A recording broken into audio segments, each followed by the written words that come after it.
Guys, welcome to HardReset.Info channel. Today I have OUKITEL G2 and I want to show you how add remove magnification to this device.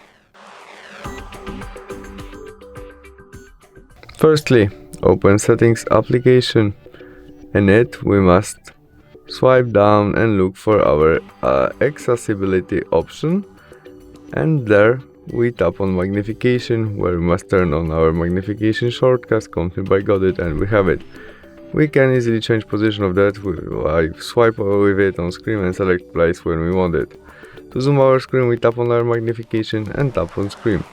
You can also change position of our zoom using two fingers and swiping with it on screen. You can also zoom on or zoom out.